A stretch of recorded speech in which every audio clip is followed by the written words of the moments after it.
envelhecesse, andaria de branco com o Senhor Jesus, e as vestes brancas representam as ações de justiça dos santos. Então, no capítulo 4 e no capítulo 5, já é um cenário futuro, que o Senhor está mostrando para João, uma forma de consolar João. Por quê? Porque no capítulo 2 e no 3, o que ele está vendo, quando ele olha para baixo, quando ele está olhando para o cenário terreno, o que ele está vendo são igrejas cansadas, quase mortas, fidelidades partidas, as obras dos nicolaítas e Jezabel estabelecendo o seu sistema. Quando João olha para as igrejas, ele está vendo igrejas que vivem de aparência, que parece um caixão florido, porque por fora é muito bonito, mas por dentro existe morte, há um defunto.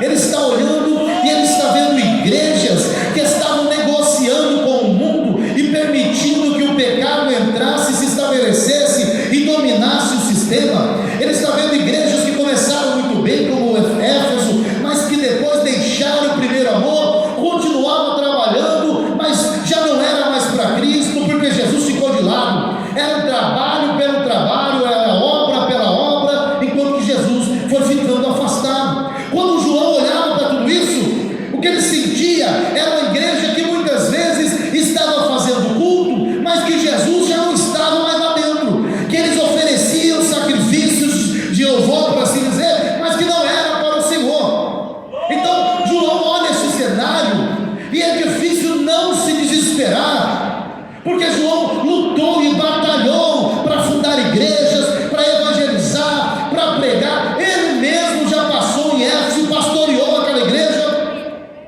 mas agora o cenário, a radiografia, por assim dizer, da condição espiritual das igrejas era extenuante, desesperador.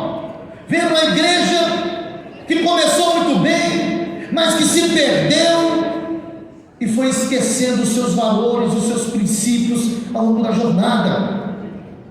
Quem sabe, depois de ver tudo isso, que começa muito bem, você começa vendo Cristo glorificado no capítulo 1, mas quando vê o capítulo 2 e o capítulo 3, que você começa a olhar a situação das igrejas, o desespero toma conta, a tristeza toma conta.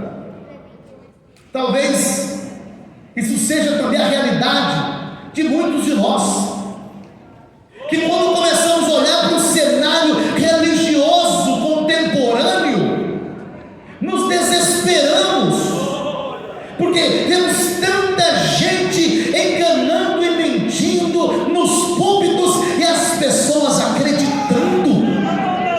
A gente vê tanta igreja sendo aberta. Antes você tinha bares em muitos lugares, agora você tem muitas igrejas. Melhor igreja do que bar. O grande problema é, eles estão abrindo igreja, não é porque querem pregar a palavra, é porque querem fazer o que o bar fazia antes, comercializar a fé. Eles não vendem mais bebidas alcoólicas, mas estão vendendo agora uma fé materializada para enganar as pessoas, mentindo, enriquecendo, e a palavra de Deus está sendo deixada de lado.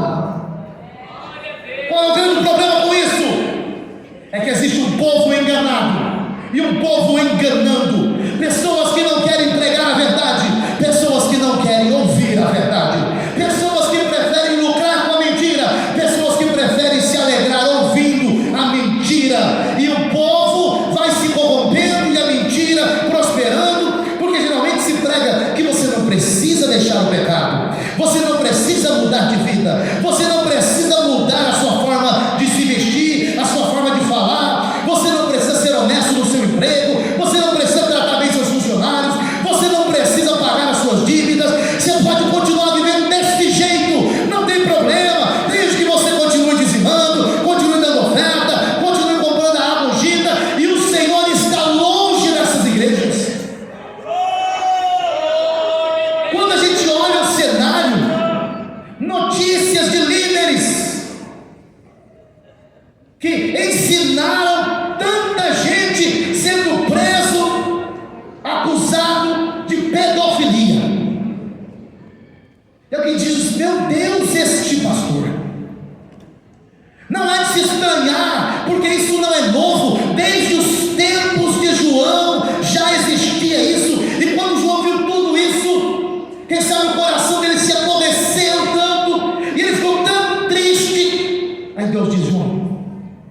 Você já viu tanta coisa aqui nessa terra?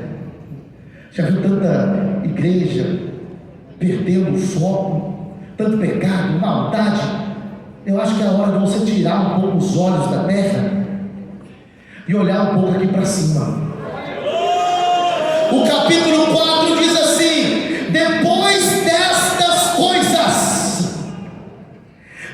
destas coisas que você viu, João, existe algo ainda, porque a corrupção não é o fim.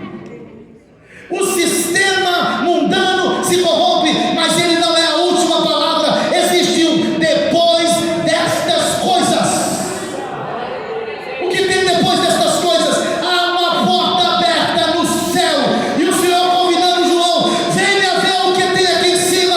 Tira os olhos da terra, esqueça a política, esqueça a corrupção, olha para o céu. Quando a gente começar a se desesperar com tudo que está acontecendo aqui, depois dessas coisas, há uma porta aberta nos céus. Primeiro, o Senhor mostra a condição espiritual das igrejas ali. Depois, o Senhor revela o trono. Primeiro ele vê corrupção, pessoas abandonando o primeiro amor. Depois ele vê o próprio Deus glorificado no seu trono. É muito claro. Só quem consegue enxergar e ver que este mundo está falido debaixo do pecado, só quem consegue ver e se entristecer com a corrupção deste mundo, está pronto para ver os céus abertos e o trono de Deus em cima. Porque assim, quem não se entristece com isso, quem não se assusta com o que está acontecendo, é porque é leniente demais, é porque já foi cooptado pelo sistema. Ele já está frio, ele não consegue mais sentir nada. O sociólogo polonês Zygmunt Bauman, em seu livro Cegueira Moral, ele diz que estamos vivendo a naturalização da violência e do mal, aonde a sociedade está se tornando insensível e não consegue mais sofrer com a maldade que acontece, com a violência que acontece. Por quê? Porque isso está sendo naturalizado, é normal. Mas quando nós, povo de Deus, olhamos para tudo isso, nós sabemos, existe algo depois destas coisas, existe um céu que nos aguarda. Nós temos dois centros e temos dois reinos.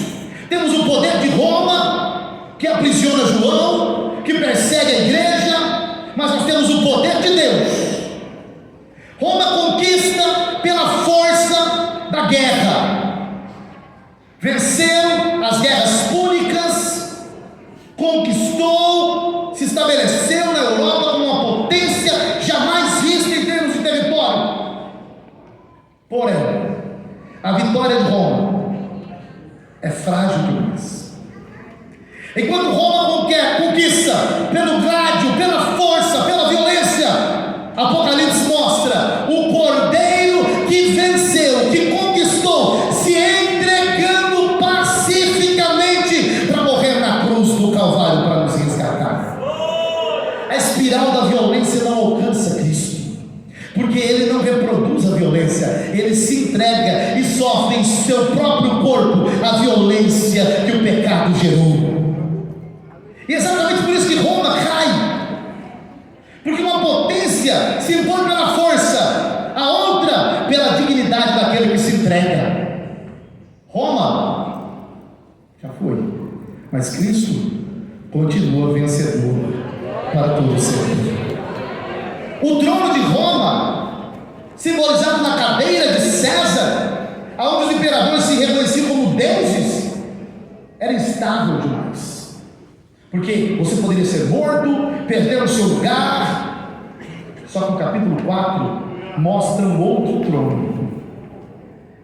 O trono de Roma ficava vazio com frequência, porque a violência e a morte faziam com que as pessoas fossem mortas e o trono entrava em vacância. Mas o trono celestial, ele nunca está vazio. Ele sempre está ocupado. Existe alguém assentado lá. No centro não está o imperador, mas aquele que vive pelos séculos. O Senhor está me